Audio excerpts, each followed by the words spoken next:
That was so cool on your show. So I wanted to thank you, first of all, for having me on your show, Spiritual Thots, which will be linked down in the show description down there anyway. But one thing also, it's linked on my website. So if you guys want to head over to the collaborations page, it's like the first one, I think, right? Pink, it's got you just like, And it's such a fucking awesome conversation. So Taylor Lynn, how are you? I'm doing great. How are you? Fucking every day above ground's wonderful, and they just keep getting better, which is amazing. Right. Have you been doing this where you just like ask the universe or whatever, show me how it gets better, or show me how good it gets? Yes, that's one of my favorite like affirmations, or just like things to ask the universe, is just show me how it gets better. Same, and it gets better, which is crazy. Yeah. Well, what's one example of yours? Do you have anything like revolutionary that's happened recently when you've done that you know was because of that?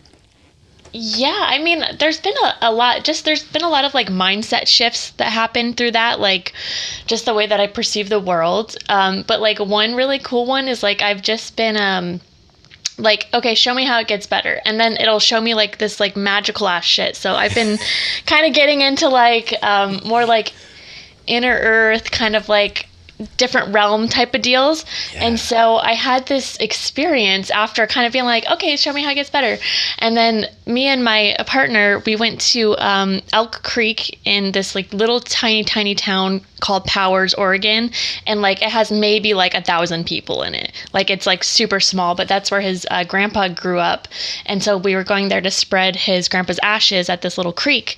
And so there was this trail that we went on that said it was like super cool. There's like a lot of really cool trees and whatever. And it said it was like about a mile. And so we're going there, we're going up. We passed like this couple who's coming on their way down. We're like, oh, did you see anything cool? They're like, no, like we didn't get there. Like we went about a mile and then, we got dizzy and didn't feel good and we turned around. And I was like, oh, weird.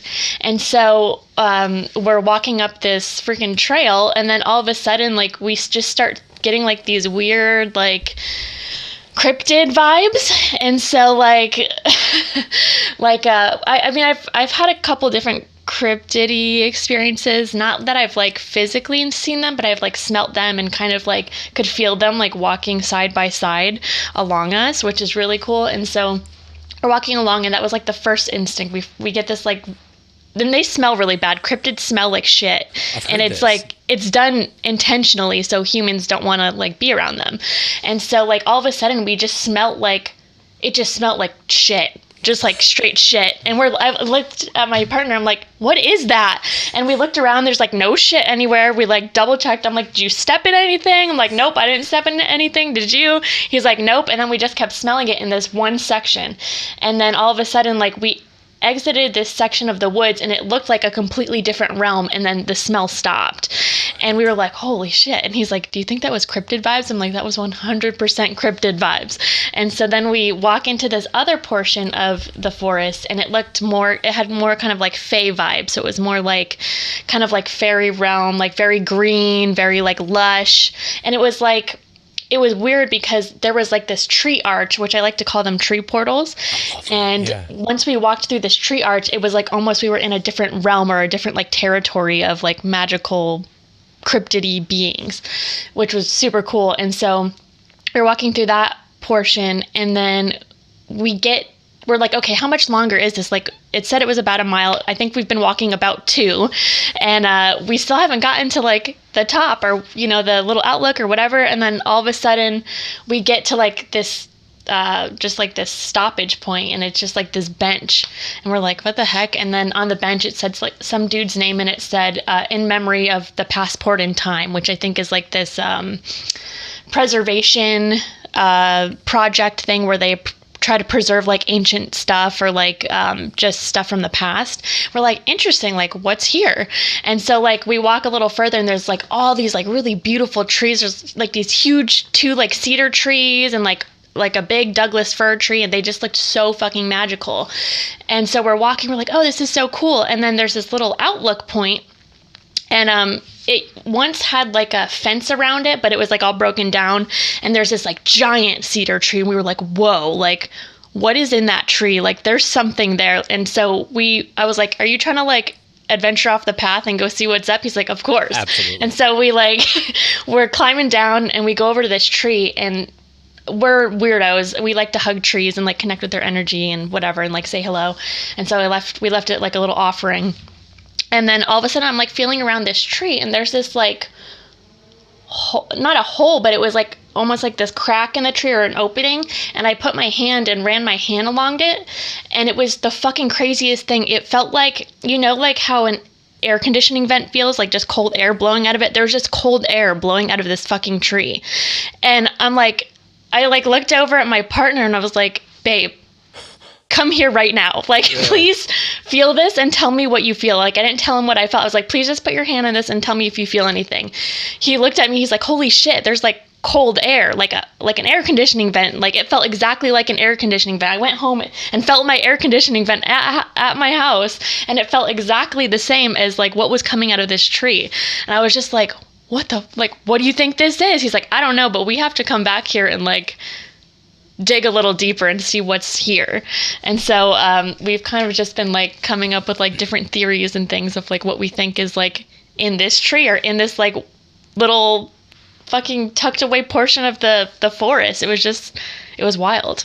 I love this so much. What an awesome adventure. What a great story. Thank you, first of all, for sharing that. And it makes me think, like, perhaps, like you said, it's hollow, or you guys just had some inclination that there was something inside of it or whatever. Yeah. That perhaps it's like, it is hollow. And so just like these earth ships, have you ever heard of those earth ships? A little bit. I don't know too much about them, but if you want to explain. Yeah, it's kind of the idea of like a hobbit hole or a cave or something like that. So basically you build your home a certain percentage underground and covered by earth, and it kind of has this natural cooling effect, you know, to where like there's crazy amazing caves that stay like an even 56 degrees 100% of the time year round. It's like they're not affected by the outer influences or the environment or whatever. And so these earth ships sort of mimic that as well, and they're an incredible design. Like, the whole thing is amazing. We went and saw a big community of them in Taos several years ago. There's been wonderful documentaries made about these things. Anyway, but what it does is it basically takes advantage of the natural cooling effect that's right under our feet, you know? Yeah. And so, you know, it sounds like perhaps maybe, I mean, one scientific or 3D explanation would be that it's just tapping into that, and there's access to that kind of temperature differential, or, you know, it's cooling it down inside of there. And so what is, you know, relieved by negative pressure and all kinds of things, right? Yeah. Then, that would be cooler. But it's cool either way. Like, either way, it's badass. I'm going to go and say it's a realm to another world, and that's, you know, it's that small to access because it's not for us, right? It's for the Fae, and they can fit in there physically. Mm-hmm. But that's awesome. What a cool memory. What a great story. I love that. Yeah. Yeah. So, I mean, that was my theme for the weekend. I was just like, all right, like, just show me how it gets better. Show me like a cool experience. And then the universe was like, here you go. And I was like, that's fucking badass. How about that? And here you go. Well, the cryptid thing is so fascinating, and I definitely want to hear more about what you have to say about those. But one of the things that's really interesting too about those type of events, let me ask you this. Did sound stop for you? Whenever you had that feeling of the smell of the cryptid? There's this thing called the Oz effect that a lot of people, Bigfoot, UFO contactees, Fae, anything extra having to do with the phenomena, even though they look like different phenomena, probably all tied in together in some way. There's this, phenomena associated with those experiences as well called the Oz effect, the OZ effect. And it's basically where you don't see any animals at all. You don't hear any of the normal sounds that you hear in the forest. Everything becomes deathly, like deafeningly silent. Yeah. And so have you ever had one of those experiences? I did. Not this past time, but there was a time, it was interesting. It was the first time that I came to Oregon before I moved here. And my partner was showing me this this kind of like off the beaten path of Mount Noma Falls. And so we were going like, it used to be a trail, and then it was just kind of like abandoned, it looked like.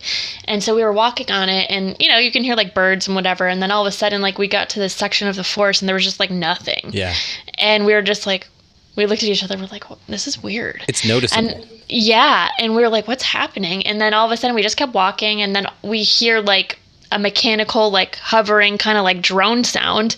And we were like, I just kind of like, I'm like, is there like an airport around here? Like, is there like a military base? Like, do you know if there's like anything? He's like, no, there's nothing that I know of over here. And I was just like, okay, just checking. And he's like, why do you ask? I'm like, do you hear anything? And he was like, well, it was silent, and now I hear kind of like a a mechanical like sound, and I was like, okay, all right, just making sure I'm not the only one. You don't find that suspicious? Yeah, you don't think there's something odd? He's like, no, I definitely think it's fucking weird, and I didn't want to say anything and scare the shit out of you. And I was like, okay, well, glad we're on the same page. See, this is what's cute about couples like you, because my wife and I do this too, is you can explain things that are weird in your reality, and the other person won't think you're cripplingly weird for it. They'll just be like, oh wow, yeah, that's interesting. It's cool that you notice that. And if anything, we have an affinity that they pointed that out. I'm like, God, that makes you so much hotter, that you like exactly. pointed something out. Like, you were a smoke show before, but I'll be goddamned if this didn't up your rank. It's wild. And the whole Oz effect thing, I mean, again, that's something that's widely reported. And it's just a very interesting observation of the phenomena. Now, it's also interesting is what you said about the smell. And so it seems like there are certain indicators here that will let you know that you're accessing a different energy, or that you're in the presence of something different. And this will manifest in different ways. So the Oz effect is one. The smell is a very interesting one because, that's kind of a deterrent, right? It's just like when you hear about the stories of Bigfoot, like throwing rocks or screaming or like leaving an X in trees on a trail. They'll like, whenever you see that, you're not supposed to cross that. Interesting. So it's interesting that you say the throwing rocks thing, because on our way back down, after we were passing through that same section, we heard like this giant like rock like being thrown or falling or whatever, and like we looked at each other, we're like, did you hear that? And we like looked down to see if there was like a bear or something, and there was like nothing. We're like, okay, that was kind of weird. So that's interesting that you say that about the rock throwing. I didn't know that was like a thing. Yeah, that's their thing. Screeching, howling. There's some specific noises that they make that don't match any other vocal patterns, so which makes them even more of an enigma. But and you can always write any of this stuff off, right? There's a 3D answer or a boring answer to damn near anything that we're looking at, and so you're just like, okay, a rock dislodged from the hill, and it's like, well, was it because a Bigfoot pushed it, or you know what I mean? Either answer would be fine, but we know the one that we prefer, the whimsy, because there's whimsy around here. And hell yeah. Be in awe like that, and to allow the universe to surprise you constantly. Like, I love that, and being in that vibe, and you're in that vibe too, and that's where the magic happens. That's where you're like, show me how much better it gets, or show me how it gets better, or how great it gets. And then it's just like, okay, and now I'm open and I'm ready for the surprise. I don't guide it in any way. And that's kind of the advice, right? You just go with it, be open to receive. You just go with it. Yeah. And it's funny because that's one of the things that like, it's just one of my like, I don't want to say mantras in life, but it's just like, just go with it. Like, just be open to the experience. And like, when you're more open to stuff, you get crazier experiences put in your lap. And it's just like, the more that you're like, okay, like, this is cool, like, this is a thing, and you acknowledge these experiences, and you don't just write them off as like 3D, like, kind of like you said, the boring explanation, the more they keep happening. And it's pretty fucking cool. It is cool. I look at it like it's the universe playing just the tip with you. You know what I mean? Yes. It's like the universe is like, hey, here's a little bit of a paranormal experience. Just see how it feels. No, it's fine. If you don't like it, you're not into it. That's fine. We won't give you any more of it. But it's like this tiptoe into this greater awareness and understanding. I love it. And I love that you're open to receive this. And this is why I absolutely adore you. I mean, a million reasons, of course. But this is also why I wanted to have you on, just because you're a great talk to. And just being able to explore these ideas with you is fucking awesome. So, hell yeah. What was some of the other cryptid experiences you had? Now I'm just curious. Yeah, so I also had a different kind of cryptid experience that wasn't like the typical, I don't know, like I guess when we usually think cryptids, most people think like Bigfoot or like Yeti or like those kind of whatever. Chupacabra, Wendigo, all that. Yeah. Yeah, and so, and actually, like, I kind of want to, we'll circle back around, but I want to get your take on Chupacabra stuff, because on our chat the last time you kind of mentioned it a little bit, and then we never got to talk about it. So we'll circle back, but got it. So there was another path. It's just so weird because like my partner and I, we just get called to like these weird sections of the forest, and I think we're just answering a call of like something like luring us there most of the time, and we're just like, fuck it, whatever, like if we die, we die, at least we died doing something fucking cool. But so we were walking through this like weird little section of forest, and like there was all these signs that said, keep out poison oak, like it's everywhere kind of deal, to kind of like deter some of like the muggles. I call like, the very 3D people, I call them muggles. Which I don't know if that's derogatory, but fuck it, whatever. That's what Christopher, the astro medium, and I call him too. We both love Okay, cool. So it's fun. Yeah. So anyways, we're just like we look at each other, we're like, should we go in? He's like, yeah, we should go in. Like, usually when there's signs like this, that means like that's where all the cool shit is. Yeah. And so like anytime there's like a do not go there sign, my partner's like, we're going in, like, let's go. I'm like, all right. That's your welcome mat. Yeah. Basically, yeah. And so we're walking up and we're just like, being careful of the poison oak, whatever. And so we're walking up and I'm getting like all these weird, like, I don't want to say like, it's really hard to explain, like almost not like tiki, but kind of like old, like Mayan, kind of like with a twist of like old, ancient, like, I don't know. It was just like a very like ancient feeling. And so I'm like, interesting. Okay. And so we're walking and I get this feeling all of a sudden that I'm supposed to just like hang on to my partner because we can both feel something watching us, and we're like looking around to see if there's like an animal, whatever. And he's like, okay, there's something watching us. I'm like, yeah. And I'm like, there's actually two beings watching us. There's like one that's kind of a little more, has better intentions, and there's one that has maybe a little more mischievous intentions. And so like I got this feeling to just like hang on to him.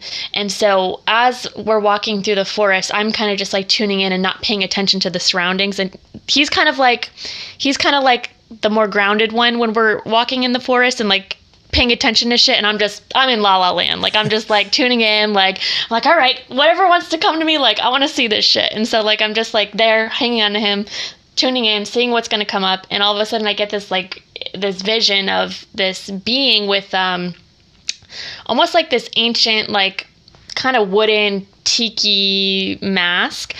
And it almost reminded me of, Crash Bandicoot, the video game, his little, what's his little buddy called? Aku or something like that. Yes, but I visualize I'm not accurate on the name, but I know who you're talking about. Yeah. Yeah. And so I was getting like the vision of like that mask, and then I was getting another one. And so I was like, okay, so I'm kind of like getting the visualization of like what these beings look like in their kind of earthly physical form. And so we were walking, I didn't say anything to him, I'm just taking stuff in, and then all of a sudden we're like turning around and he gets stung by something, and we look around and I was like, maybe it was like stinging nettle because there's like no bugs there and whatever. And so his theory is that he got hit by like kind of like a blow dart or something. Oh shit. And kind of like an energetic one, not like a physical. And so it was interesting that he said that because I hadn't shared any of the things about the mask or anything with him yet. And like I intentionally don't really share like a lot of detail with him because I want to see if like our experiences kind of line up. And so we're walking, whatever, and then all of a sudden he's like, holy shit, do you see that over there? And I looked really quick and I didn't physically see it. Like he more physically sees stuff and I like more internally see stuff, if that makes sense. Yeah, it's like the Predator, how it can see in infrared and then it switches the camera, it can see inside of you, but you guys together have this amazing set of optics between you. Yeah. And so I'm like, no, what? He's like, it looked like a guy in a mask. And I was like, no fucking way. Shit. No fucking way. And he was like, yeah. I was like, that's fucking crazy, because the whole time while I was walking, like, and I just explained to him everything that I was seeing, he's like, okay, so we definitely saw the same thing. And he's like, we need to come back here and like explore more.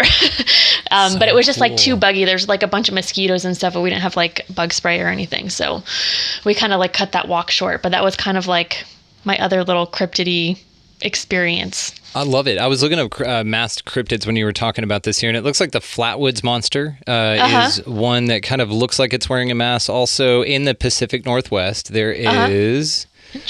crawling with cryptids, not just Bigfoot, and here's how others, and so there's some interesting cryptids in the Pacific Northwest that pulled up when you were talking about this. But one of the things also that you were saying is that you know the barriers to knowledge, and I love this. I had Jenny Rivers on the show, which you've got to have her on, and something she said on there was that taboos are the barriers to knowledge, right? And so taboos in our society, all that stuff. And the example she used was like in the woods, on the outside of the woods is where the fleas and the stinging nettles and the poison oak and all that shit are. But once you get into the inside, if you're willing to pass that barrier and make it through that and not see that as a deterrent, then that's where the magic happens. And this is metaphorical, but also literal. You can literally feel that way. And I love what you said about feeling ancient in that part of that section of the woods that you guys were in, because that's how I, walk around when I'm in nature. I'm sure this does this for you too. You tap into something ancient because it's like The only thing separating you and the ancient people is number one, time, of course, or time.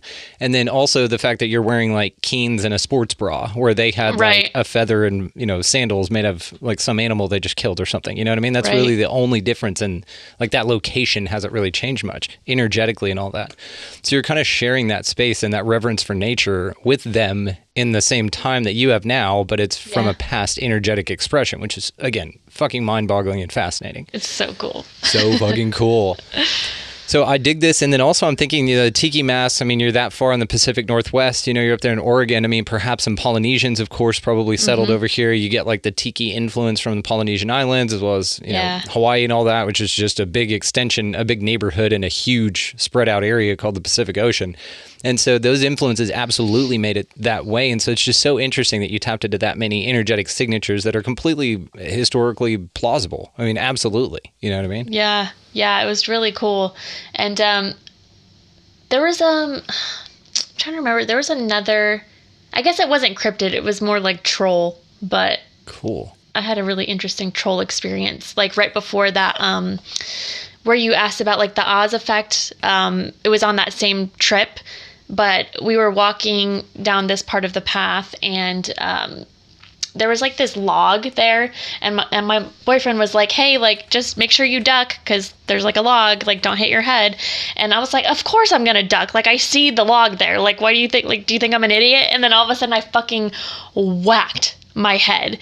And right before that, I had put a crystal in the ground, and I had asked the universe, I'm like, okay, I want you to just like clear whatever's like blocking me. And all of a sudden I just whacked my head so fucking hard. Like it was just like an egg. Like, and he saw, like, when I get hurt, I get angry. I don't know if anybody else gets like that. And so like, I wasn't angry at him, but I was just like, he's like, are you okay? I was like, please just don't talk to me right now. Like, I just need to breathe and I don't want to be mean to you. So just let me have this second to myself. Yep. And so I was just like, I don't understand how I just whacked the fuck out of my head after you just told me, like, don't whack your head. And so, like, then after that, like, something was fucking with me while I was walking. And, like, I had this garnet in my pocket. And, like, it just all of a sudden fell out of my pocket and into this little hole in the ground. And I was like, you know what? Fuck it. It wants to be here. I'm just going to give it back to the earth. And my partner was like, no, you need to take that back. I was like, why? And he was like, something's fucking with you. And it just stole your damn garnet. Like, take it back. It's trying to like connect to your energy. And I was like, okay, fine. And so like he like dug in the ground and like finally found it and got it back, and just like all this weird stuff. And his dog was like acting weird in that section of it was just so weird. Like that whole trip was just like so many fucking weird things. That's just crazy. All at once. So it was like some sort of trickster god or some troll or something like that. It was something. Yeah. Something was fucking with me. And I have this theory that there's certain, because I have a really deep connection to the Fae, and so I think there's certain, like, there's different, like, I don't want to call them tribes, but different kind of like versions or tribes of like Fae people. Yeah. And I think the tribe or the sector of Fae people that I resonate with maybe is kind of like at odds with the section that we were in, and they were just like, oh, you're not fucking welcome here, because they left him alone. Like, they didn't fuck with him, they just fucked with me. And so I was like, there's some shady shit going on around here. I don't know. Yeah, it's like some rap battle, the East Coast, West Coast, Fae versus Troll kind of thing going on. Yeah, you know what I mean? You were just wearing the wrong color that day when you walked through that hood of the woods, and they just didn't care for it. Yeah, they weren't into it. So interesting. So why do you say that you have a connection with the Fae? I mean, I've kind of been drawn to them and drawn to connecting with them since I was like 12 or 13. And I know, like, you know, people like when they're 12 or 13, like, oh, fairy tales, whatever. But it was like, that's when I started getting into Doreen Virtue, which I don't follow any of her stuff now because she kind of flip-flopped back into Christianity. But when she was kind of more tapped into this stuff, she wrote a lot of books about like fairies and kind of fae folk and like angels and stuff. And that's how I got into spirituality. And so I was very drawn to fairies, and I read a lot about them, and just, I've always had this really deep calling and like draw to them. And so I've always just spent a lot of time like in nature, like intentionally connecting with the fae folk. And Yeah. And it's funny because like pretty much my whole life people have either called me like, they're like, you look like a fairy, or like one of my friends, she calls me Tink, and it was like before like Tinkerbell, and it was like before like she knew I was like into fairies and like weird spiritual shit. She's like, you know, you look like Tinkerbell, and I was like, thanks. Everyone says I look like a fairy, and like I even have the little like sticky outy like fairy elf ears. Yeah, you do, but they're Yeah. awesome, you know. Yeah. Was that yeah, something you were a little self-conscious of earlier, and then finally were just like, it's part of me? Yeah. When I was younger, are about their ears. That's interesting. Yeah, when I was younger, I was very self-conscious, and now I'm like, yeah, I'm a fucking fairy. Yeah, suck it. It's part of it. That's amazing. And yeah, I can totally see that. And it's your vibe, it's your energy. So there's something like whimsical and magical about you. I mean, and I've known this about you since we met, but I completely agree. I love things like the Fae, and you know, somebody else really into that is Amy Belair. She's huge into the Fae. She super connects, and again, I need to connect you with her. Really, this is just going to be a conversation about a bunch of emails that I'm going to send you with a bunch of people. Sick. So, Chupacabra. Yes. So it's funny because I was actually going to just say that. I was like, he read my mind. We're in this. I mean, we're synced up, darling. Chupacabra is an interesting one. Could it be mangy coyotes? Absolutely. Could it be something more than that? Also, absolutely. Could it be some ancient creature that, you know, there's so much room on this place? People think, number one, we're overpopulated psyop. That's to breed scarcity, to tell people or attempt to convince people that there's not enough for everybody, and that's why we have wars, that's why you need to be scared, and blah, blah, blah, blah, blah. Yes. So the idea that these things can't hide is silly to me. I mean, it's laughable just like anything else, right? And so, you know, could it be that? Sure. I mean, why not? But also, this shit could be hiding, because I've been to Oregon, I've been to Washington State, and I've walked around in those woods, and they say, well, you know, I mean, how could anything hide in there? If you've been there, then you know how things can hide in there. Just driving through it, the terrain, and if that's something that particular animal, that environment has been surviving in for that long, then hell yeah, absolutely. Mm-hmm. Bigfoot, in my mind, just like the Chupacabra, kind of tiptoes into this other side of it. So it's one of these ideas to where, like, in what we talked about on your episode, which, guys, check the episode out. It's linked in collaborations. In fact, I'll just link it at the bottom of this video, direct link to your conversation that we had on your show. And it's whenever you were talking about the different, you really tripped me out with this, by the way. It's a beautiful rabbit hole that you sent me on, and so now you zoomed me out another level with your idea. And your idea had to do with flat Earth and the way that we view things from our perspective, 2D, 3D, 4D, 5D, whatever. So if you don't mind, I am going to continue on this thought, but do you mind going over that with everybody? Because it'll make more sense here in a minute.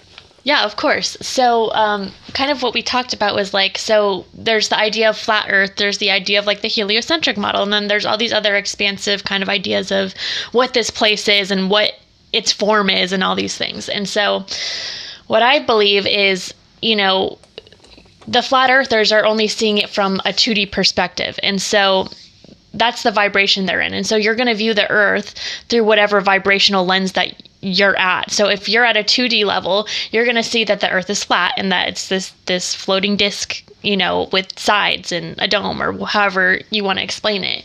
And if you're vibrating at the 3D, you're going to see it as this round sphere, as this heliocentric model that we've all been told that it is. And so, I mean, that's what the 3D is. The 3D is following along the narrative that we've been told that it is, right? And so that's the 3D.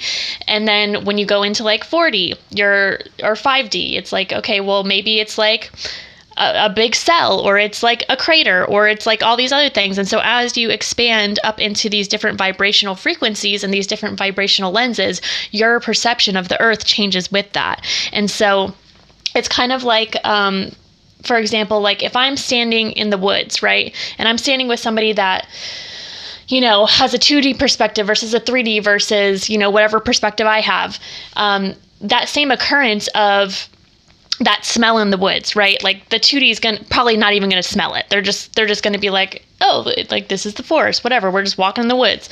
And then the 3D is going to be like, oh, it's probably just a bear, or, you know, someone stepped in shit. And then the 4D, 5D perspective, it's going to be like, oh, fucking cryptids. Like this is like, you know, and then from all the other perspectives, like you're going to be standing in the same place of the forest, but you're going to be seeing it a lot differently than all of the other people there at these different perspectives. And so as we shift into these different perspectives, you're able to shift into different realms or different parts of this place, right? Because it's like, as you expand your vibration, you're also expanding your perception and what you're able to perceive, physically. And so, kind of like what we talked about with the like Antarctica ice wall thing. It's like, that's kind of like a portal or a realm, or almost like, I think you used the term as like, you said there's like an energetic bouncer or like a energetic shock collar. Yeah. Right? Yeah. So it's like, if you're at the 2D level, like there's the shock collar on you that like doesn't allow you to see the 3D. And so if you're at the 3D level, there's a shock collar that doesn't allow you to see the 4D. And so until you graduate energetically to that level, you're not going to be able to see these other expansive realms because you're not vibrating at their same frequency. Yep. And so that's kind of, I think that was kind of the gist of it, right? I love it. Your mind is one of my favorite minds in this place ever, just because of your observation of this, because it tied so many damn things together for me, because it was the missing link between the flat earth with the dome model, with the isolated, like you can't go anywhere else, and the flat earth that I enjoy talking about, which just conceptually, like I don't know, obviously, but conceptually, what the part I dig about the idea of it not being a heliocentric model was this idea of an expansive realm that goes everywhere, or that, maybe there's like an energetic shock collar here.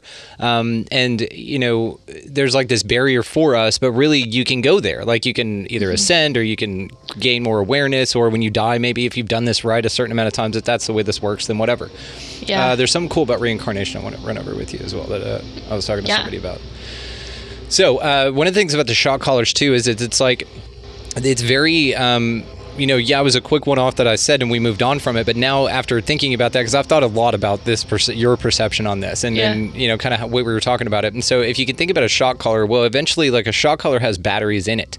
And yes, when you cross a barrier where you're not supposed to go, even ideologically, I would call the shock collar now, I would label that resistance, right? And so whenever you want to energetically move into a new space, you're bombarded with resistance. And it's just to see if you're going to turn around, or if you're going to keep going through the discomfort until the battery on your shock collar runs out, right? If you're just going to be shocked continuously with this new knowledge and with this new information until the battery finally runs out and you're like, oh, thank God, you know what I mean? And now it's no longer affecting you in a way that it was designed to, which is to kind of keep you in that state, but encourages you to figure it out. And I think that's why we're born with like this much more curiosity than fear. You know what I mean?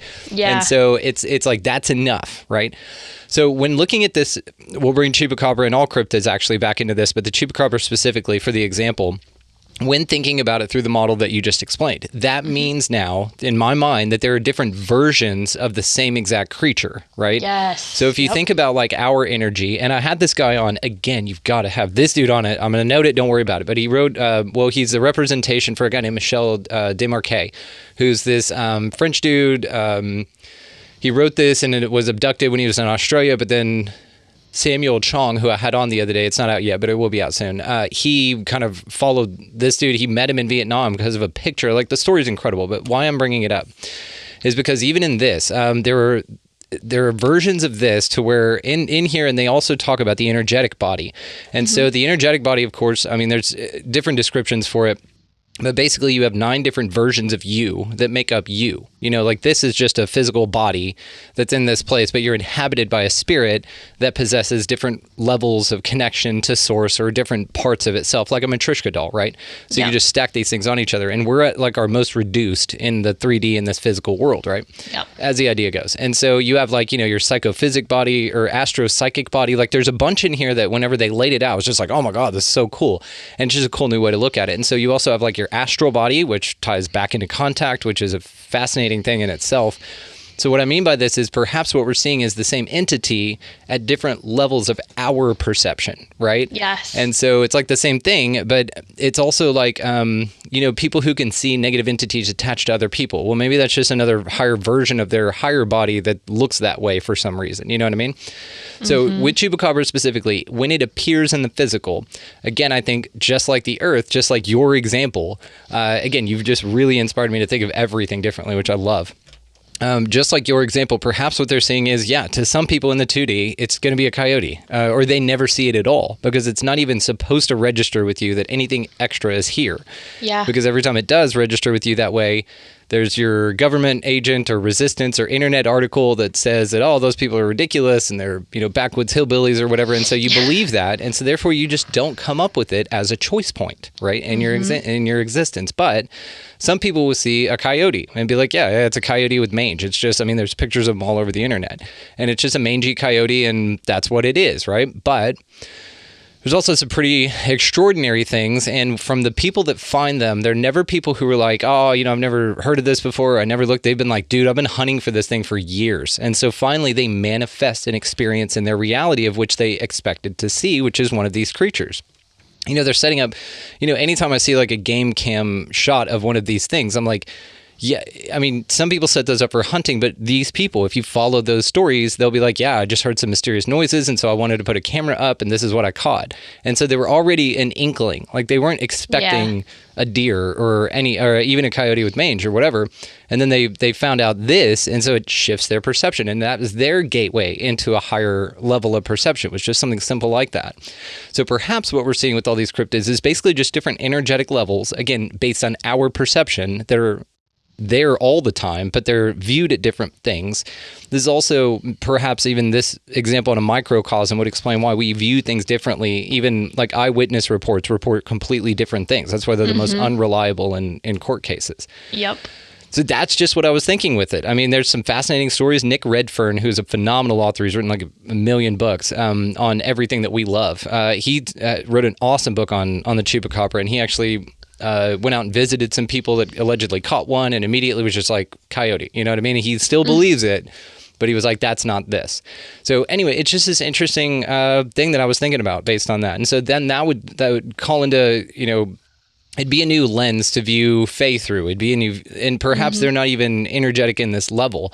It's kind of like whenever you expand your perception and you're able to look at things not with different physical eyes, but different mental eyes, then they will present themselves to you physically in a new way. It's crazy. Yeah, cool. Yeah, that's pretty badass. And I really like that you applied that theory to just like seeing like the chupacabra, like, okay, it doesn't register here, but now it registers like a coyote, and now it's like a fucking chupacabra. And I feel like that's just kind of, that's just how like the world works. Yeah. It's like it registers to your level of awareness. And so like, it's almost like, it's interesting because I had kind of this aversion to like simulation theory, right? And where like this place is just a simulation and blah, blah, blah. And I think I had an aversion to it because I've always seen it explained through the lens of like AI, which I think is very synthetic. Yep. But if you think about it in this way of like, based off of your vibration, the earth renders itself in accordance to that, then I guess it could technically be considered a simulation but more of like an organic simulation versus like a synthetic. Does that make sense? 100%. I love this part of that conversation because that's how I look at it too. It's more of an organic simulation. And Mark Steves talks about this. Him and I had a great conversation about this. And it's one of these things to where like even at a certain level, and I've talked about this for quite a while in the show, that even like science, whenever science really came up with, I think there's a few damning things in science as far as consensus reality go. Of course, the double slit experiment is the massive one, the placebo effect. But then also when they started detecting and passing around papers saying that they detected and therefore peer-reviewed by others to detect as well, an underlining algorithm for this place, like a mathematical algorithm. Yeah. And so, spirituality has kind of been on this unity consciousness vibe for quite a while. Like it's old hat. Like we're just like, yeah, we're all one, all that. But science kind of now says, you know what, perhaps, that is all part of some massive system that is called a simulation because we're still science guys. So we need the ones and zeros. We need it to be binary. Right. But at a level also, it's this. So also at a level, all consciousness all technology rather just becomes consciousness at a certain level. And so if that's the case, it can then be filtered down and distributed from that level of consciousness to appear as whatever the person expects. And this comes back to that reticular activating system that we talked about, that filter in your mind that only shows you what you believe in and what you see. Other things are just gone from your vision. It's just the same thing of a blue Tesla. It's one of the most common examples. You go to buy a blue Tesla, you're going to buy it next week. You have your appointment and everything. You didn't, see that many. You saw a couple at a ad one time or something. But now in your physical reality, you see blue Teslas fucking everywhere where they weren't. Yep. noticeable to you there before? So then that's a great question, right? Pat Mahan asked this question. He said, so then therefore it's like, were they always there and you didn't notice them, or did you create and manifest them by introducing them as a main focus in your environment? Yeah, I think it's both. I think it's both too. Yeah. I think it's both. I think they don't have to be mutually exclusive. I agree. And I think that's like just a lesson in general of this like plane of existence. Like people think like, well, if it's this way, then it can't be this way. But I think, well, why can't it be both? Why can't it be all of it? You know? And I think that's kind of like shifted my perception on how I look at stuff, because like a lot of lessons that I've been learning personally have been like how to hold the flip side of what you're asking for, because we live in this very dualistic realm, and we chose to come here, you know, to help kind of like learn duality, right? Like otherwise, why are we in Earth school? And so I think that the universe will give you the flip side of what you're asking for to see if you can actually hold the thing that you're asking for. Does that make sense? So for example, I'm just going to use this as like an example. So for my business, if I'm asking for 10K months, right? And I'm not able to hold the flip side of what 10K months looks like. And that's like fucking nothing in my bank account. If I can't hold that with like grace and gratitude, and I'm always worried and I'm always like, you know, stressed out with nothing, then how am I going to act when I have this 10K in my bank account? Because, you know, once you have that more money, like there's more responsibilities and there's more things that go along with that 10K. It's not just you holding the 10K. It's like, okay, well now I have a lot more clients that I need to like work through. And that means that I have more people in my inbox and you know, in Instagram and just whatever. And so it's like the universe is like, okay, you're asking for this, but can you actually hold the energy of that? So I'm going to test you and give you the reverse, the polar opposite of what you're asking for, and see how you hold that. And if you can hold that, you know, gracefully, then I'll give you what you're asking for, because they're the same thing. They're just inverse. Yeah. Right? Yeah. And so that's the lesson that I've been holding for some time now. And so I'm finally getting it. And I'm like, okay, I need to share this with people, because the universe has been like hitting me on my head for quite some time. Like, all right, I think I'm like getting this, and it's kind of cool. You know why it's been hitting on your head so much? And I'm so glad you brought this up. This is absolutely on par, and I'm completely in alignment with you. You're absolutely right with this. And this is one of the most challenging, I guess, observations to get to, because when you start learning about manifestation or anything, they just talk about, oh, your vibration. Right. And not being too attached. And these are the higher concepts that you've introduced here that then, transcend those rather. But it is something that's so crucial that it's like your final boss level whenever you really get to that level, because it's nothing out there that you're battling. It's right here. And that's why the Thought Ninja was so crucial for me at the time. And it's so interesting that we definitely, you and I went experienced this together, this level up together in the same way. And I know, so don't feel like it's just me and you, because I've talked to so many people recently that have felt this way, and people you and I absolutely look up to and love and respect, and we're all kind of feeling this, but this is like the time we're primed. And it is this, like, you have to know the opposite to know what you are. And this idea that you just said about I've been really observing the philosophical concept of this either or, and this is an old philosophical concept of this either or, that it's this or that. And I've been shattering that just like you for a long time now. And it's been one of the most exciting, I guess, concepts ideologically that I've been undertaking, just simply because I learned the word dichotomy from Neil Donald Walsh in his book, Conversations with God. And when he explained it, it's, the word dichotomy just literally means it's just when two opposite points of view can exist in the same place at the same time. It's the old adage of people standing on one side of a 6 and the other one seeing a 9 and them arguing about it, and then arguing that the other person doesn't see it. It's exactly, they're both right, but they're also both right? And so it's that idea of this, and I agree with you also, back to the duality. There's so many things I want to say to what you said.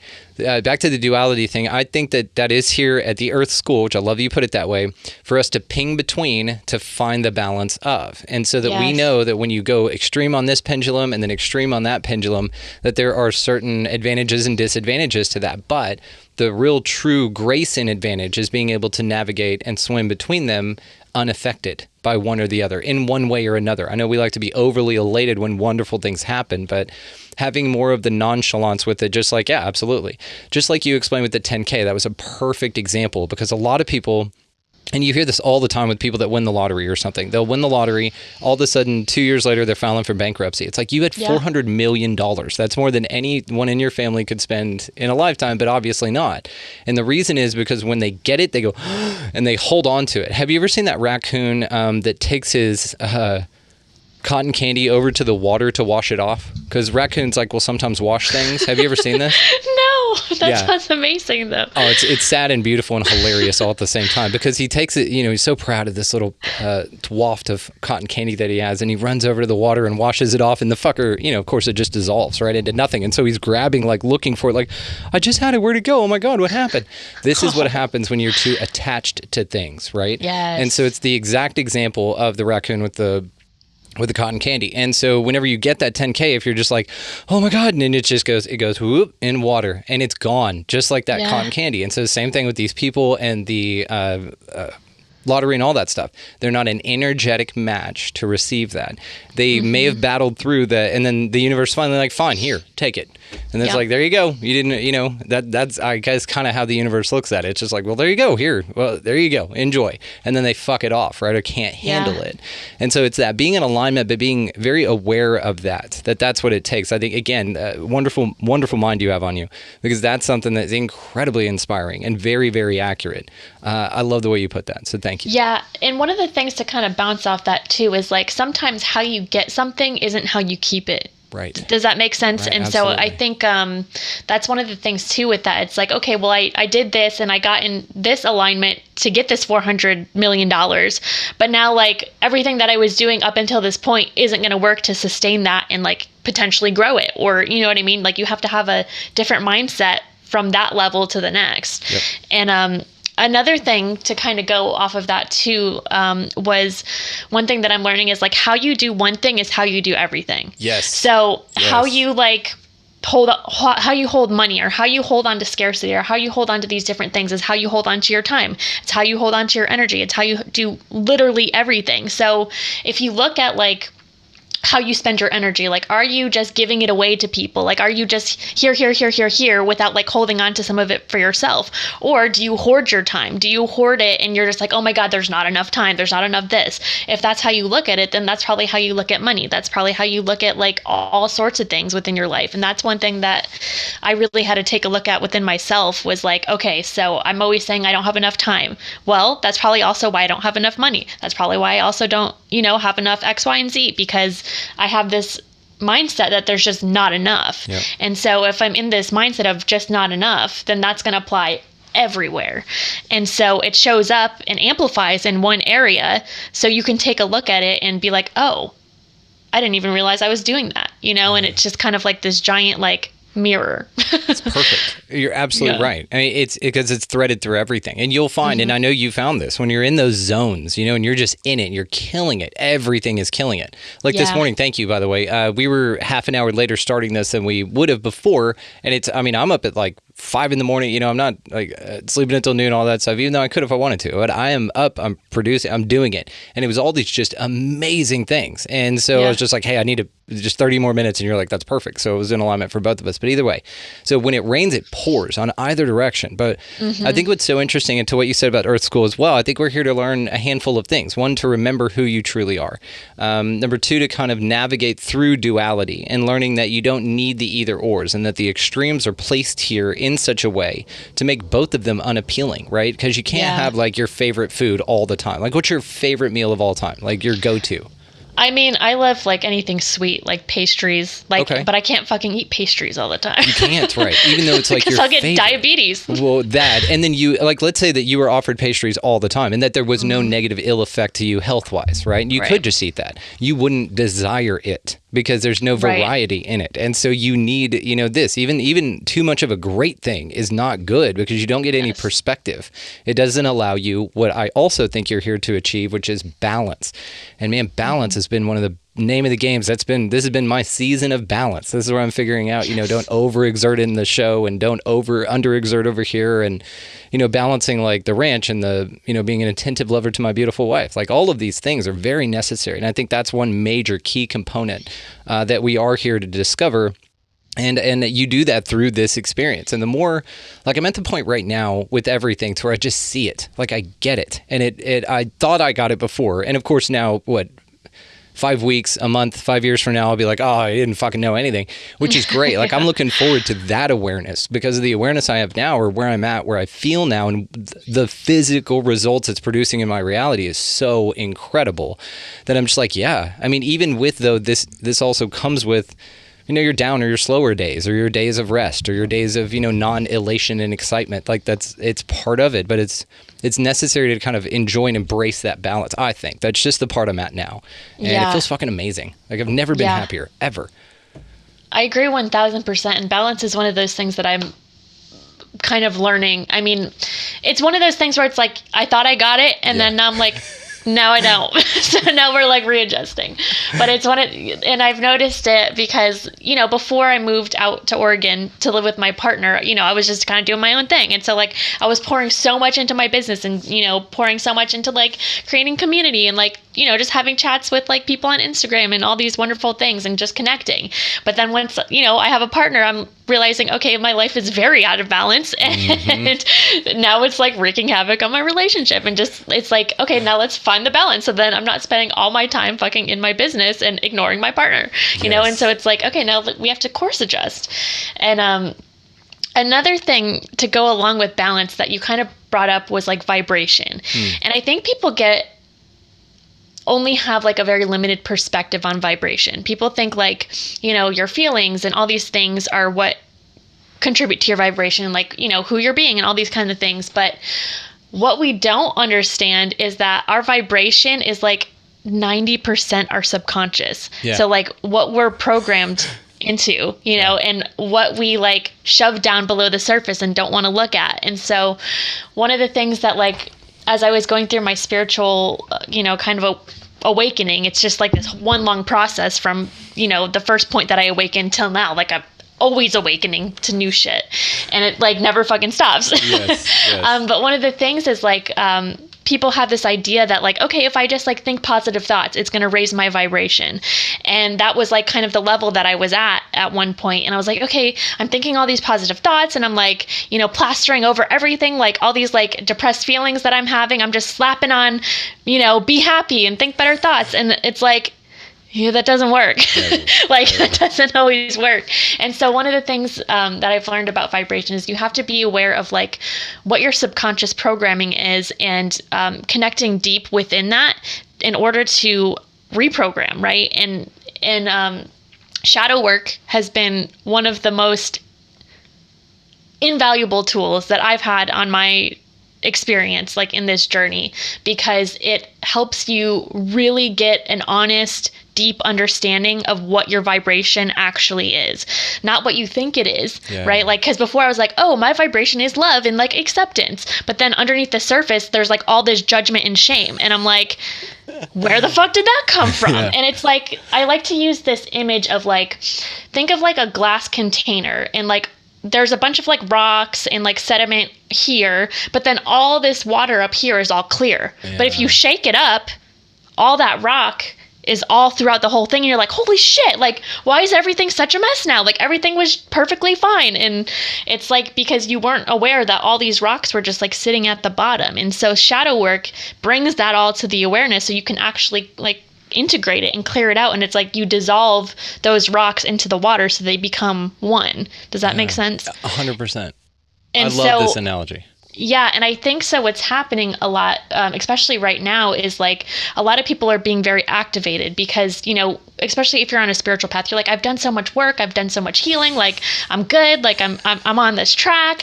And so that's where the rocks are sitting at the bottom. And then all of a sudden, like there will be like a situation or something that just like triggers that. And now everything's shaken up. You're like, what the fuck is happening? Yep. And then you're just like, okay, like, cool. But like these are all like activations to bring it to our awareness that, okay, you have done this work and you have, gotten to this next level, but there's still all this other stuff. So don't get too comfortable where you're at. Like, you enjoy your life, have fun, but also there's this stuff here that you're going to have to clear out in order to get to the next level.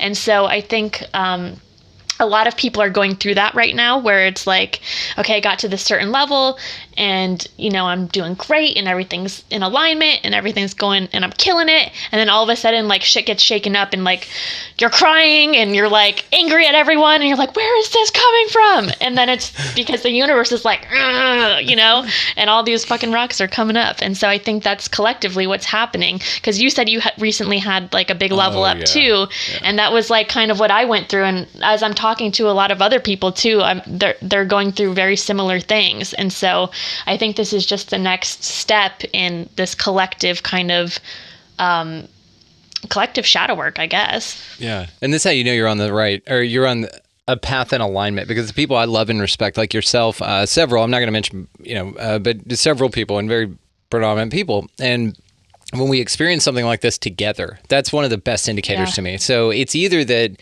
you really do have the energetic control over everything. So I've also thought this quite a bit. Like the 100th monkey thing is only simply because you thought of it, not because someone else thought of it and then you had the idea. No, you, Taylor, are actually running every energy here, and it's responding to you. And so what you do, and this is where the mirror concept comes from. But I loved your idea of the shaking things up. I really dig it, because when you were talking about it, I was visualing, I love the rocks analogy, but I was visualing like a snow globe, but instead of it being like beautiful glitter and all that stuff, it's little like glitter turds, you know what I mean? Yes. And so when you shake it, it's all little smiley face poop emojis, just a shit storm, right? Literally. Yes. But I love that analogy, because that's what it feels like. It's to what you said about shadow work, the way that I kind of look at it is it's like you can walk through life with like, let's say that you're walking through life, which is a cave. So a lot of it's unseen by you, you know, like maybe you can turn around and kind of see an older version of yourself kind of experiencing a dark part as well, but it's very faint and you can't really recall and accurately remember the details, and that's kind of how it is interpreting a memory and bringing it to our now. So that's really all you're doing, right? You're only interpreting things from your perspective now about what happened, not actually remembering them as they were. That's why your memories change. And so also, though, it's like whenever you get into a spiritual path or something like that, basically you're handed a better flashlight, you know what I mean? And so now all those things that kind of you can hear in the cave around you, and the little things that do happen when an earthquake happens or something gets shook up, like you can feel all of this and you're interacting with it. But you know, what you get with shadow work and with spirituality is you get a much better flashlight. So you're able to kind of see and shine, but you need to look around and identify instead of go, I'm just going to get through this as fast as I can and keep my head down until I die and just work my job and whatever. Yes, dear, that's fine. Whatever the kids want to do, all that kind of thing. And so you get in like this mode of just head blinders. I don't want to see, you know, monkey see, monkey do, and just run through it. But with spirituality, you're like, oh God, there's like gems and emeralds all around, and there's like beautiful things to discover. And oh, cool, here's a path that we can go down and take that I wouldn't have seen had I not been granted this amazing flashlight. And so this is where you like shine light on all that stuff, and you're like, okay, you're no longer welcome. There's a chupacabra in the corner, and you know, stuff like that. And this is what it feels like. But these big level ups like that, it has to be that way, because yes, just like you explained, which is a beautiful analogy. Again, I'll be using that, and it's perfect. It muddies the water, and it's just like spelunking in a cave. You know, one flip of your fin and now you're blind, and that's how people die in these caves and stuff like that, because the silt all gets kicked up, and then now that's where it is. And it's a beautiful metaphor to explain this process. Thank you for sharing that. It's badass. Yeah, you're welcome. And there was something else that you had said that I wanted to touch on, but I kind of forgot. So we go through it totally slipped my That's okay. It totally slipped my mind. If it comes back, let me know. Yeah. Okay, so there was one thing that I wanted. This actually was from like earlier, but we were talking about like the Fae people and like kind of like these other realms and like underground, and like you see things how, you know, your perception, your vibration allows you to see things. And so one of the things that I've kind of been realizing, and there's like all sorts of weird shit with Disney, like we know there's like some fuck shit going on and whatever, but I also kind of think that there's a lot of disclosure in Disney movies. Interesting. And the reason that I say this is because after, you know, this like tree thing, that like tree event, whatever you want to call it, experience, and then a lot of things have been coming up with like the Fae people and things like that, and then all of a sudden I got kind of like this calling to watch Maleficent yesterday with my partner, and there was just these weird synchronicities that like in Maleficent there was these like underground tunnels where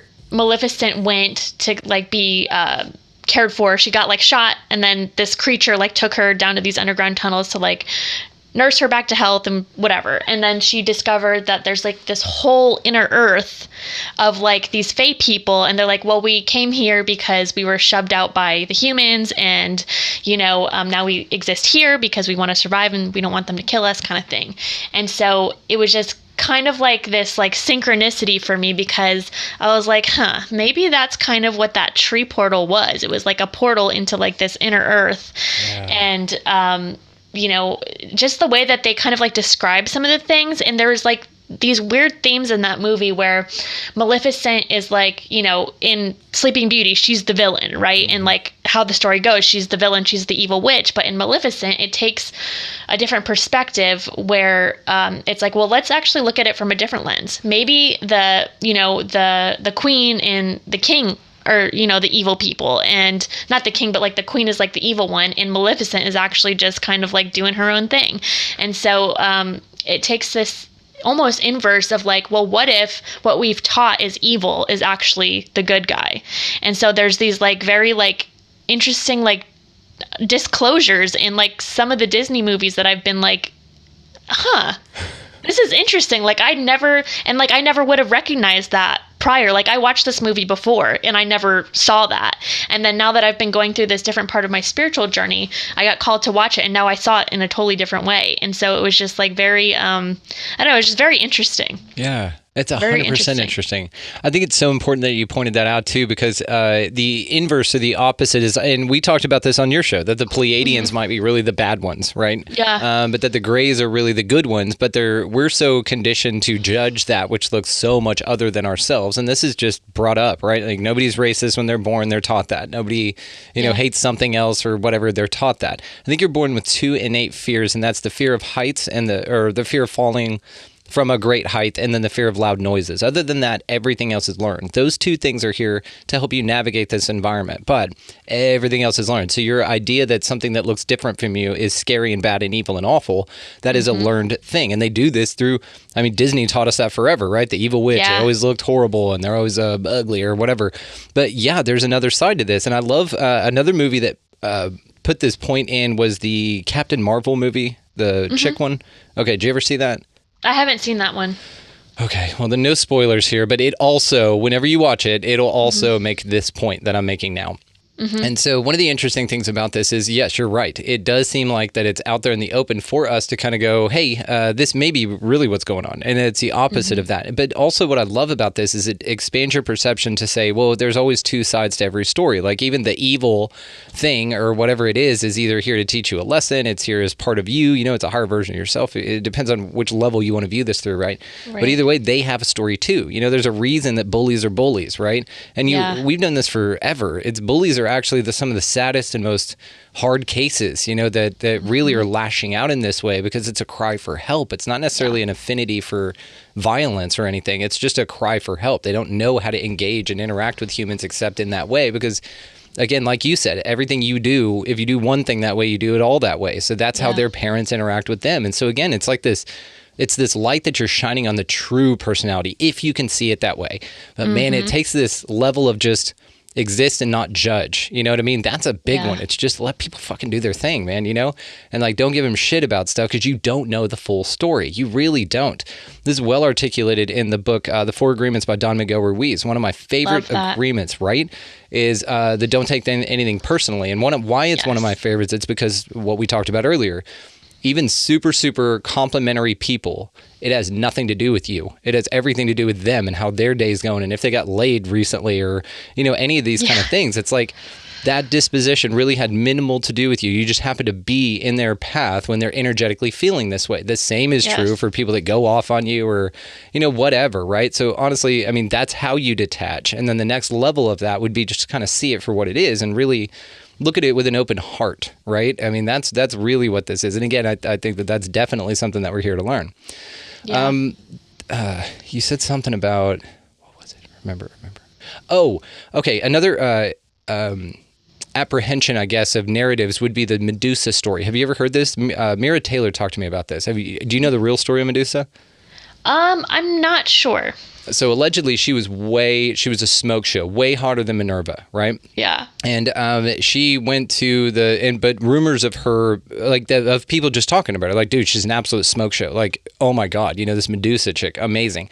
And so the word got back that she was hotter than Minerva to Minerva, and Minerva just hated this, and so she got just super queen jealous or whatever, and actually punished and banned her just because of what other people said about her, like because they said she was beautiful, right?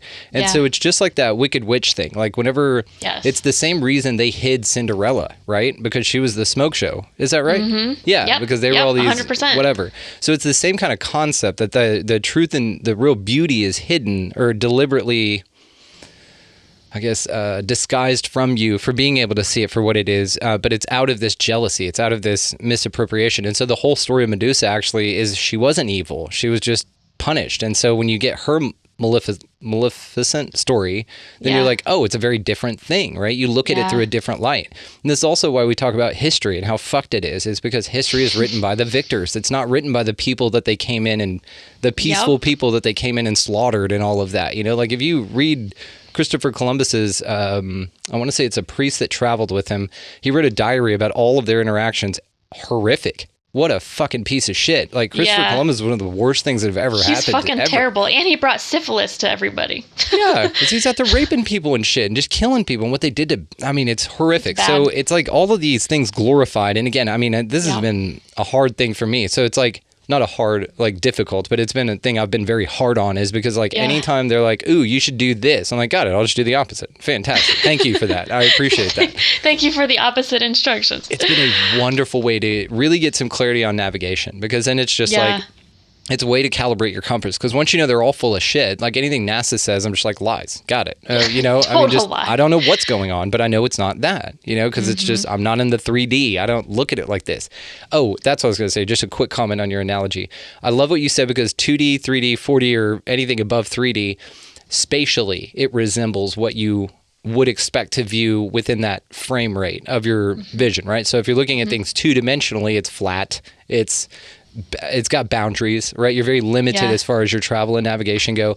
Same thing on the heliocentric model. Now you've taken this flat, round thing that we live on and turned it into a sphere, which is a 3D rendering of it. But then if you can imagine like the fourth dimension, being a level of time or whatever added to this, then now you can kind of look at it in a different way to where you're like, hang on, we're back to like a realm sort of thing, or maybe it could be both. But either way, it kind of mimics even the literal description of the, I guess, perception that you're in or the dimension that you're in, which I find very interesting. Yeah, that is really interesting.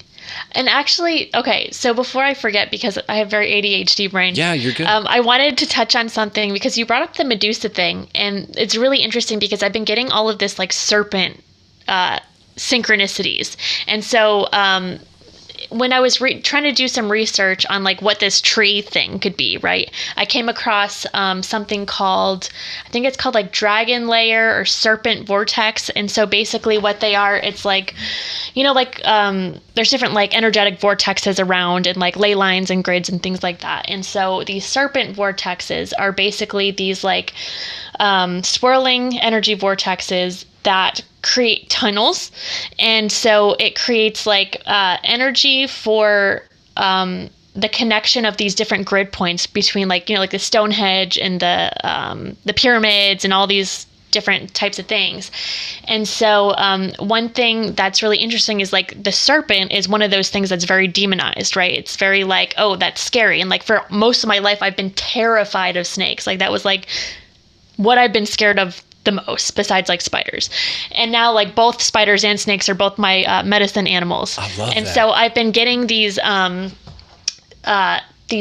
synchronicities where like I'm reading this book called The Cosmic Serpent, and it's basically this archaeologist that is trying to merge like science with like shamanism, and it's just really fucking cool. And so like the serpent in spirituality represents like life force, right? And it represents like there's the serpent energy that comes up from your kundalini that goes up your spine to give you like that life force energy. And then so there's like been this interesting connection between like these like serpent tunnels and like the different like crystalline grids that are like just connecting different realms and different like energies and these different vortexes. And so I think that we've been programmed to believe that the serpent is this evil thing because they don't want us to discover like how much life force is underneath the earth in these like cosmic serpent kind of like vortexes. Does that make sense? Absolutely. I love this. Yeah, because the serpent, has been demonized, but really when you look back in it, even back to the first, story of whatever, the Adam and Eve story, even that was an apprehension or an appropriation of where, the damn tree was called the tree of knowledge and wisdom and knowledge, right? Tree of knowledge. So it's like God didn't want them to have knowledge or the true awareness of who they really were. He wanted to put them in this little package and say, okay, stay here, don't eat that, and whatever. And the snake was kind of like, hey, it's pretty dope. Like when you find shit out, it's actually really cool. And so maybe you want to check that out, and this is seen. There's also this wonderful PDF. I'll send it to you. It's like 46 pages long. It's called the Apocalypse of Adam. Have you ever heard of this? No. I'll send it to you. Yeah, please send this to me. Amazing. So basically it goes through like end of days, apocalypse, all this kind of shit. But really what it does is it takes the Bible story of Adam and Eve and says that actually God's the evil one and that the snake was the one that was trying to help everyone and there was the fallen angel because it went against the fact that God didn't want man to have knowledge or true knowledge of its existence and power, right? Yeah. It's kind of like handicapping, or it's kind of like Truman showing you, it kind of just goes, oh, no, there's nothing else to explore. Everything's right here. Don't do that. And everything's laid out for you. And if you believe in that, then that's fine. There's a path laid out for you. And there's value in that as well, that experience. But folks like me and you who perhaps have done this a few times, and I still want to talk to you about reincarnation, is something that the snake offers, right? And so you see this with Quetzalcoatl, with all of these like dragon and serpent things. And I've written down your cosmic serpent. I'm definitely going to check that out. It sounds fascinating. Another thing to your vortice thing that you talked about is in this book, the Theluba Prophecy. It talks about these vortices. So so basically, just a rough version of this real quick is this Michel Desmarquet. It's titled on here, Theluba Prophecy, the Golden Planet. It's the abduction to the ninth planet was the subtitle of it, but a true report of the author who is physically abducted to another planet. One of the things that it opens with is his abduction, and it talks about that, all of it's incredible. It's just such a mind-bending story. But one of the things that the entity Thao, Thao, his guide, which is like Dante and the Inferno, which I definitely asked him about the parallels of, and it was fascinating. Anyway, so there's this creature, this entity that guides Michel Desmarquet on his abduction, and basically it explains to him these vortices, and it talks about Bermuda Triangle, and it talks about people going missing, and entire squadrons and airplanes and boats and shit going missing. One of the most famous ones was Flight 19. Had a guy named Mike Ricksecker on the show, and he talked about this. He's famous for being on Alaskan Triangle on the History Channel. He's been on Ancient Aliens but written a bunch of books. Really cool dude. Anyway, but this is something he was talking about, Flight 19, and that's one of the most famous cases of, it was 14 different aircraft that went completely missing, and no one ever found them. And they even reported missing time, or that they had gone further than they thought they should have in the amount of time, and then absolutely missing. And in fact, this case is so famous and so mysterious that in Steven Spielberg's, I believe, 73 movie, 73 Close Encounters, it opens with them finding this squadron out in the desert somewhere. And they whip off this thing, and it's a bunch of Corsairs, which is this World War II type airplane. And this happened right after World War II. Anyway, the whole story is fascinating. But what Thao talks about in this book about in reference to vortices and things like that, especially national parks and stuff. And this is what's so crazy about national parks, is that perhaps they've been set up that way because that's where these vortices are. And they want to minimize the amount of people that just go the fuck missing all the time, which is what the missing 411's all about. And then, there's a whole thing with Eisenhower and the, I guess the Grenada Treaty is what it's referred to as. Of course, all conjecture and who knows. But basically, he signed an agreement with the gray extraterrestrials and told them, look, you can give us fiber optics and technology and cool shit, and you can abduct a certain amount of people, but you can only do it in state parks, and you have to give us a list of them. This was allegedly the agreement. So now that there's and if you overlay the map of people who've gone missing with national parks, it's identical. And it also ties into cave systems and all sorts of That's wild. It's mind blowing. We could go on, we'll talk about that on the next time you come on. We'll go on a 411 thing. And that's wild because that kind of Oz thing that we were talking about, after that, me and my partner had a bunch of weird extraterrestrial things happening.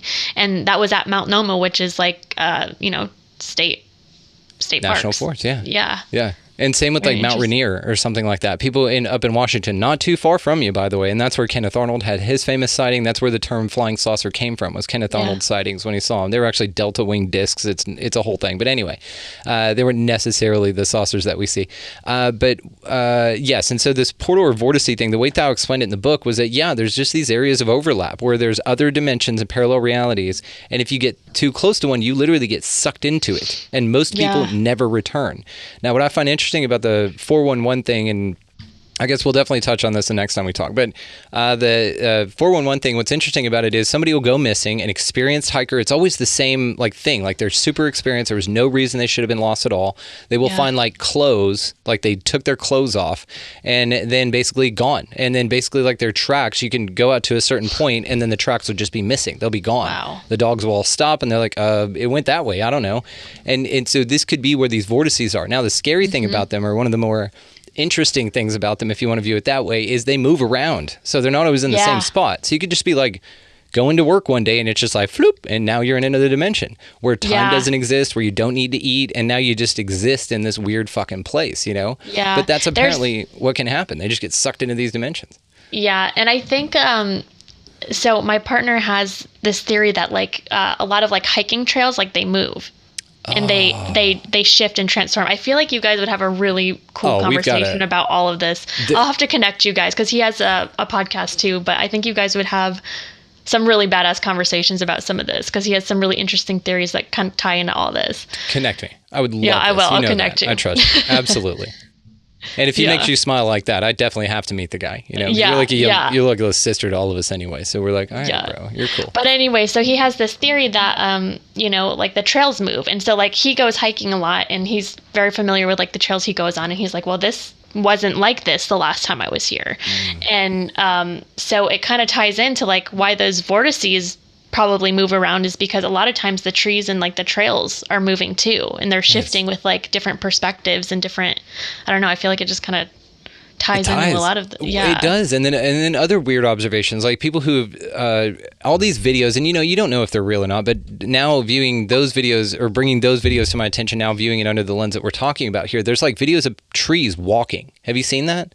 No. Where trees like fucking move and like the ground is being dug up in front of them as they relocate. So literally like trees shift around. Have you seen that new Marvel movie? It's with the Asian people. I'm not sure what it's called. It's like, I don't remember what it is. Anyway, he's like a super badass Marvel superhero, but it's all like ancient Asia and like really cool shit. So it's a real cool motif that they have going on. I never got into that comic myself, but I watched the movie and it was fascinating. And one of the things in there, now that we're talking about this, is a bamboo forest. It's a forest that will open for you and then close.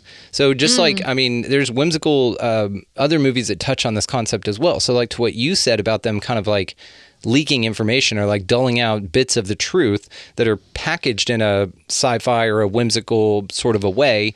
People like you and I look at this and we're like, oh, that's fucking how it works. Trees just move. Which we're from like, a 3D, this is the answer. Yes, from a 3D you can't see it that way. But now that we're talking about this and vortices and all that, maybe that is the way. The force will literally readjust, like physically. You can see it. And this is also perhaps why, like, you guys had the experience you did and the hikers coming back down were nauseous and didn't feel good. It's because they weren't prepared for that environment. Like you guys are terraformed to that environment because you're mentally and emotionally and spiritually good to interact with it. Yeah. Well, so and cool. To mention like those hikers too, you could tell they were very much in the 3D because they were like hiking with masks. And so I was like, okay, very, very 3D thinking. So I say less. Dude, that's when you're like, oh, I've never met an NPC in real life. You know what I mean? That's pretty cool. Yeah. It's nice to meet you. Exactly. So before I have to go, you said you want to talk about reincarnation. Yes. So I had a young lady on for another bonus show, Ksenia Moore, and we'll do one together with her as well. She's an astrologer. I've had her on the show. One of the most incredible people ever. I think we were on a round table. Yes, you joined together. us for a round she's table. really cool. Yeah. Yes. Okay. So we had a chat. It was like almost 2 hours long. It was I had to cut it off. We didn't even get to everything. It was awesome. Anyway, kind of like this. It's just like I don't want it to stop. But the good news is we can do as many of these as you want. So so reincarnation. One of the things she was talking about on there was the observation of ancients with our sun. Let's go heliocentric just for a minute, even though we don't, just for the model that our sun and Sirius B, I believe, they kind of do this like Vesica Pisces with each other, okay? And the ancients noticed this, and what they noted is that's what the mark of our precession of the equinoxes is, right? This 26,400 year cycle. Yeah. One of the things that we were talking about that is whenever it's at its closest point is when humanity historically goes through these ages of enlightenment where there's this abundance of energy, enlightenment. You're thinking like Tartaria and like all of those things, like real dope shit. When it's at its furthest away from one another, that's when we get this age of deception, you know, the age of Pisces and all that kind of shit, where it's just, it goes to shit and everything kind of sucks around here. But then as we return to that point, we go through a reblossoming, which is what this age of Aquarius is. We're now past the shittiest trough of that cycle. And so it comes back around. So one thing I was talking about, whenever she was explaining like this, I was thinking about applying it to reincarnation. So if you think of reincarnation this way, one of the issues I had with it conceptually is number one, you're here to learn things that you don't know, you're not given a clear roadmap to. Anything is correct. So how do you know? And one of the examples I used on it, I think, was like, you know, you did everything right in your life, but one time when you went to a Shoney's in 1987, you actually got a toothpick out of the thing. And that little piece of paper that comes off of that, you thought you threw in the trash because you like went and you're a good person and you wanted it to go in the trash. But then when you turn around because you were talking to someone, it actually flipped out. And had you just been mindful and you could have caught it, like that would have been fine. And so now you need to go back and repeat life, right? So in my mind, like it's that ridiculous, okay? Yeah. Whether that's what's going on or not. Now, also, it's to one of these things, like if you are here to learn a series of lessons and you can't graduate or not continually reincarnate here, you must pass a test, again, that you don't have full knowledge of, that you're bombarded with distractions, all of these wonderful things that make it illogical, even on the highest level that I can go to. But one of the things about reincarnation that made a lot of sense to me, that if you are here to live multiple lives and multiple perceptions through multiple ages of Earth, then maybe you only reincarnate for a 26,400 year cycle, right? So what this would mean is it takes the I need to learn lessons or I'm fucked kind of thing out of it, or this infinite loop of that you just come here, and you have to live every life, whatever. Perhaps you live it in that way because now you're given the scope of what it's like to exist in a human body with these conditions in different environments or time periods throughout our lives, right? Yeah. So perhaps this is what reincarnation is. You get a 26,400 year cycle with your body. If you live 5 years, cool, then you're 5 years closer to your goal, and then you die at 5. Well, when you reincarnate, you'll live an 80-year life, and now you have 85 years into this, and so on and so on and so on. So maybe this is how many times you reincarnate, because in that way it's just a ride from that perspective now. It's not you can fuck this up. It's just giving you the scope of experience offered here. Yeah, and I really resonate with that a lot because I don't believe that like you can come to this life and just like totally fuck it up. Yeah. Like I think maybe like from an Earth perspective, like, oh, that guy's a fuck up, right? Like you could, like we look at it that way and it's like, well, was he though? Maybe that was like part of his contract, because like soul contracts are so complex and deep, because like say I have a soul contract with, I don't know, we'll just say we have a soul contract to just like expand each other's perceptions. But then we also have this soul contract with one of your listeners right now to do that same thing. But maybe there's another listener that we have a soul contract to like trigger the fuck out of them. Yes. So then they can, you know what I mean? Yes. And so like while we have this one soul contract together, there's all these like other mini soul contracts that are happening all at the same time from this one interaction. Does that make sense? Absolutely. And so that's why like, I don't know, like, I don't believe that, like, even if you do something quote unquote bad, like, it doesn't necessarily mean that you're fucking up or straying from your soul contract. You could actually be fulfilling exactly what you were meant to be fulfilling. Yeah. And so I think I like that scope where it's like that you said 26 year or 24,000 26,400 years. And this is like a precession of the equinox. This is just something people know. Yeah. And there's like, there was a book that I read, and like, there's a lot that I took from it. And then there was some that I was just kind of like, but it's called like Synchronicity Key by David Wilcox. And, he talks about this like 26,000 year cycle too a lot in it. Yeah, so Graham it's interesting Hancock, Graham Hancock too. Yeah. Yeah. So it's interesting that you brought that up. But anyways, Yeah, I just feel like reincarnation, like, and it doesn't necessarily mean that you're always reincarnating here, Yes. In this dimension of Earth. You could be reincarnating in the 5th dimension. You could be reincarnating in the fucking negative 3rd dimension. Like, Exactly. that 26,000 year cycle doesn't mean you're reincarnating just in this 3D realm of existence. Like, you can be reincarnating in a whole bunch of different other areas too. Yeah, and I think let's say that's for your past like 1,000 years, for your last 1,000 years, you just want to be a rock. You know what I mean? yeah.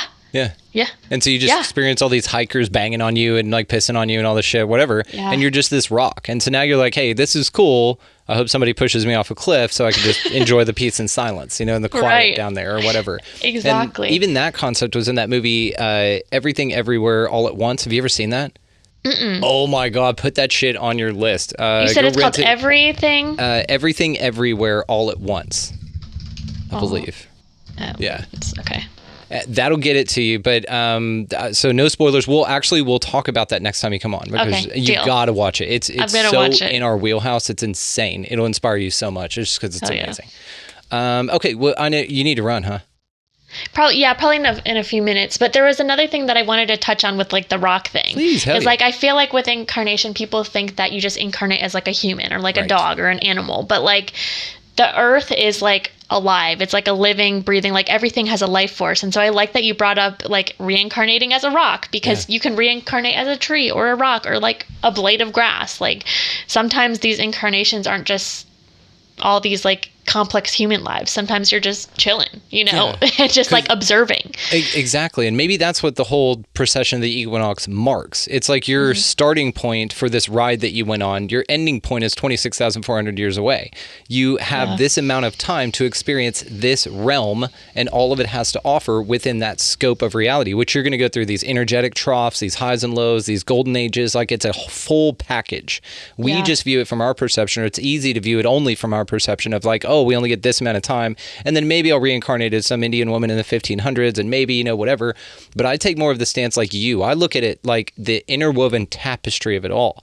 Because just to what you said, let's say that like our soul contracts exactly to the analogy that you said, but that one person that we triggered because we were designed to do that, because we had to do that, that person then goes on to write a book that then gets a bunch of people rallied around it, creates a new horrible dark age because of us, right? We triggered them that much, and they had that much passion and influence to go fuck these two. But what it does is that book and that movement, even though it's dark and horrible because of us, right? We're responsible for it. Really what that does is create our next renaissance that you and I will reincarnate into to be a part of. Yeah. And so this is like this cool thing about like, maybe authors that love writing and everything. I'm influenced by Hemingway and Poe. Well, you perhaps were Hemingway and Poe in that life, and they influenced you so that you could just continue this amazing tapestry. We gotta do this again. This was stupid cool. Because there's so much more I want to dive into this. I know. One last thing about reincarnation. Give us a last word, please. Yeah, one last thing. So because time is kind of like all layered on top of each other, and people think that, you know, as you reincarnate, you're going to reincarnate like, you know, so far in the future. I think you can also reincarnate in the past. Absolutely. So like, it's like, maybe you're reincarnating, you know, in this timeline, but then you can also reincarnate from this point backwards into like, you know, like the 3 BC or however far back you want to go. And that shifts and creates like a ripple effect in the timeline that's happening now. Yeah. And so it's like this kind of like weird net of like time that influences each other. And while we think we're only influencing the future, we're also influencing the past. Does that make sense? Oh yeah, because it's all fucking connected. This is how the idea of ancestor healing goes. You heal your younger self. It's as if your younger self never experienced it because you're not carrying around that baggage. Right. And I love how deep, the last thing I swear, I love the deepness of it, to where you can say like, you know, this piece of paper, right? That's within this notebook full of a bunch of paper. Okay. This came from a tree, ideally. Right. Now you could say that, you know, reincarnation is so deep that the universe knew at some point I would need this notebook because I would take important information and it would be whatever. But what happened was 1,500 years ago, I was incarnated as a Chinese man over in China, and I planted a seed, and it grew into this tree, which grew into this forest.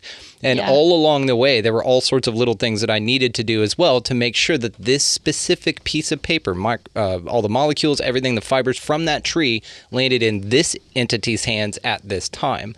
And so it's this crazy shit. You know, it's crazy and it goes on forever. And I can't wait to talk to you more about it. So Taylor, Aelina, we'll do it again. Sounds good. Thank you so much for having me. This was such a badass conversation. Well, we'll do it again, and we'll get Ksenia in on it, because same thing. Like we're just going to do a bunch of these, and this is just for the aligned audience. So anybody and people are enjoying the shit out of this. I've got such great feedback about this. So it's just about if you and I enjoy it, and the more you and I enjoy it, I know the more the listeners and the audience gets out of it. So hell yeah! Well, thank you so much. It's always a pleasure. Always. Well, we will talk soon, and definitely send me your booze info. I'd just love to talk to him, see if he's available for a chat soon. Yeah, sounds like a plan. I'll talk to you soon. Okay, doodles. Bye. Bye.